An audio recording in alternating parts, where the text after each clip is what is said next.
Hi folks, this is all the fruit. Last week I bought two red or pink pomelos. What is a pomelo? The short answer is it's complicated. The long answer is it's very complicated. Well, the very short answer is it's simple. A pomelo is basically one of the three basic standard citrus fruit from which we cultivated, from which we crossed and bred most of the other citrus fruit. But it's not that simple. Well, what most, but not all, citrus experts agree on is that the pomelo is the biggest citrus fruit.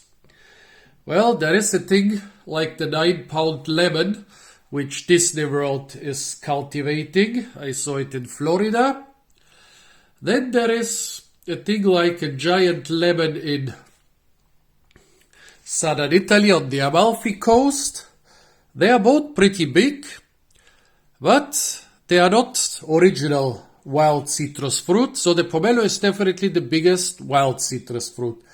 And since sometimes they can grow up to 8 kilograms in size, they are also bigger than all those giant lemons and so on. At least that's what I think. I mean, from time to time somebody is breeding some bigger fruit. But basically I would say most websites agree on that the pomelo is the biggest citrus fruit. When I said it's one of the original citrus fruit, most of the stuff like oranges, lemons, grapefruits, they don't occur in the wild. They are hybrids of other species. Also, most types of mandarins are hybrids, although they are also wild mandarins. Well, the pomelo. Before we go into all this hybridization, there is a lot of confusion with the names also. Yeah, basically all those giant pear-shaped citrus fruits are called pomelo. However, the original wild pomelo, Citrus maxima, is also called the pampelmoose. Seems to be a Dutch word, and it's generally used for the pampelmoose, for the original wild pomelo, which has been cultivated in Southeast Asia for about 4,000 years and which you can still find in varieties which are supposedly pure pampelmoose grown in Southeast Asian gardens. Well, about 2,000 years ago it came to China, and the confusion started. Well, much later, about I think 300 years ago, a guy named Sheddock brought it from Southeast Asia, or was it from Oceania, to the Caribbean. That's why in America the fruit is known as Sheddock. Well, pomelo is probably some sort of abbreviation of pampelmoose, and it's generally used for pampelmoose grapefruit hybrids. But I'm already a little bit ahead of planning. So basically, so what's the pomelo? The pomelo arrived to China, and maybe even before it started crisscrossing with stuff like mandarins. Well, pomelo mandarin hybrids, two different pampelmoose mandarin hybrids produce the sweet orange and the bitter orange. It's also the parent of the lemon. And although there is a wild mandarin, an original non-hybridized mandarin called the mandarin orange, most mandarin-like fruits are also pomelo hybrids. And since all citrus fruit nowadays are being hybridized like crazy, you can even find traces of pomelo in, pretty much everything. Definitely in lemons, mandarins, oranges, and grapefruits. But even in tangelos, giant yuzu mandarins, and even it seems in some types of kumquats, which are even considered a different genus.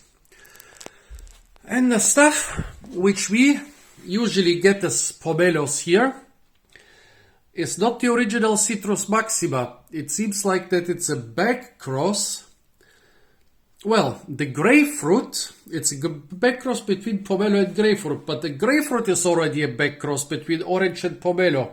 You remember orange is a pomelo or pamplemousse and mandarin hybrid, and then when this back crossed with the pomelo, the grapefruit was created. But most of the modern pomelos are a second back cross between grapefruit and the original pamplemousse.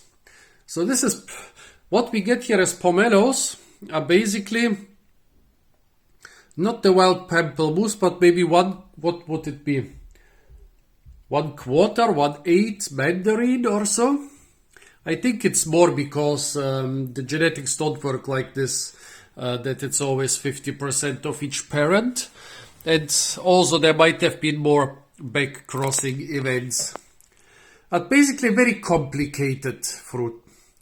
Also the pomelos or pamplemousses you get in Southeast Asia, they don't look like the ones we get here.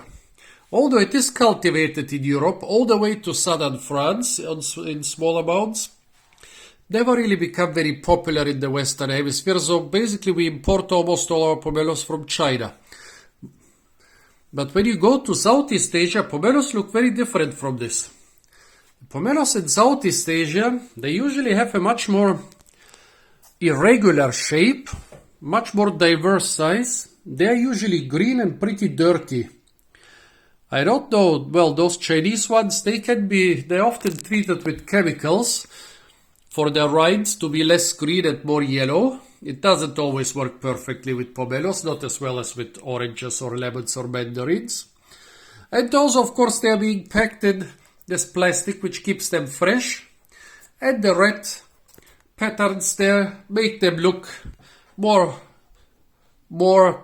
yellowish orangish than they actually are, because most people here, they wouldn't buy unripe looking fruit with green peel. Well, yeah, so keep in mind that Chinese pomelos you get in European supermarkets are very different from the Southeast Asian ones. Those are two Chinese pomelos. I bought them in the same supermarket for the same price. They were sold together, but on one box it said pink pomelo, respectively red pomelo, from Xiamen City, Fujian Province, China. I'm sure I'm butchering that. Sorry to all the Chinese who have to hear my horrible pronunciation. The other one, well, honey pomelo red pomelo from Jiangsu, also in China. As I said, pretty much all the pomelos on the German market come from China. They started appearing about 20 years ago, and it took them some time to become popular because honestly, most people think, well, why should I buy a fruit with such a thick rind? Sometimes the rind can even be twice as thick. When I can have fruits with much thinner rind like oranges or mandarins. But since they are not sold per kilogram in Germany but per piece, the thick rind is actually not such a big turn-off. Well, what else is there to say? I couldn't find out where the pink pomelo comes from. The wild pamplemousse is not pink. Maybe it's some cross with some pink orange. Or maybe it's a back cross from the pink grapefruit. Maybe there is a back cross from the non-pink, whitish, yellowish grapefruit and one from the pink grapefruit. Also, I read that there are pomelos with orange flesh and with dark purple flesh, which I haven't encountered yet. I've encountered some with slightly greenish flesh. I don't know where this red color comes from, but I guess it comes from the red grapefruit. Well, also there is a thing called the honey pomelo, which is supposed to be much sweeter, but yeah, I ate it sometimes, and yeah, sometimes it's sweet, but I guess often it's picked so unripe that it's not really sweet. Pomelos are quite dry, but I think that's also due to the fact that they are picked unripe, because sometimes you get really nice and juicy pomelos. So let's see. Let's first try this one on the right.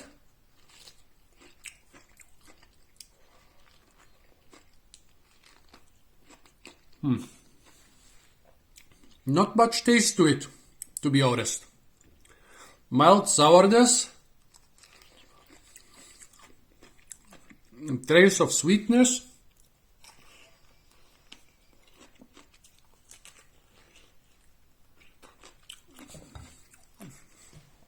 Some citrus flavor. It's like eating a very dry grapefruit. The Southeast Asian pomelos also taste very different. They are much juicier, and they have for me they have some nauseating flavor. I don't like them too much. They make me feel unwell. By the way, the thick skin of the pomelo is quite useful for the fruit. It can fall all the way down from the forest canopy from 15 meters or almost 50 feet without getting any big damage. I don't know why it should need that. I guess this thick, spongy stuff is good for swimming in rivers. It likes to grow along rivers, so if the fruit falls to the ground without breaking or falls into the water without breaking, it can be flushed away for many miles and grow at a different place. And also this thick spongy material, it basically inspired people to invent better motorcycle helmets. So this thing is not just tasty and rich in vitamins, it saved thousands of lives because better helmets were developed due to it. Let's try the other pomelo. It looks slightly juicier.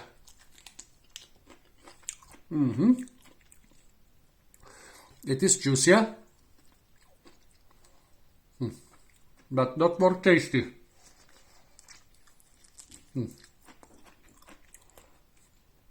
I would say even less taste. Maybe a bit more sour, but no sweetness, and the flavor is very mild. Well, pomelo. Should you buy pomelo or should you not buy pomelo? What are the advantages of pomelo?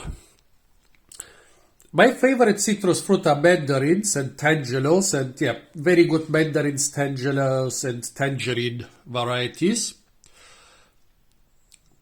But taste-wise, I would even prefer an orange or a grapefruit, which is not bitter to this stuff. It's dry. What's the good thing about it? Well, you can eat it basically without having to wash your hands afterwards. It's so dry that, well, usually it's so dry that, although you should probably wash your hands afterwards, they are not as messy as after eating some oranges or grapefruits out of hand. You could eat mandarins and keep your hands dry, but it's pretty hard with oranges or grapefruits, but it's quite easy with the pomelo. Even though you don't eat it like the mandarin with those skins here, they are very tough in the pomelo, so you peel every single piece. That's basically the advantage. You can peel every single carpel of the pomelo without getting your hands too dirty. Not a bad fruit, not a great fruit. I'm buying it sometimes to eat it. I used to eat it at university because you could sit around without getting your hands too messy.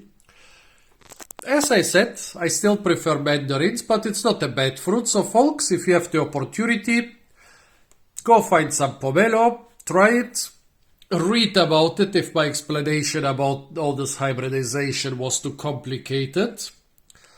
But citruses are complicated, they hybridize like crazy. Apart from that, stay tuned for a lot more fruit videos from the very interesting German supermarkets, and don't forget to like, share, comment and subscribe.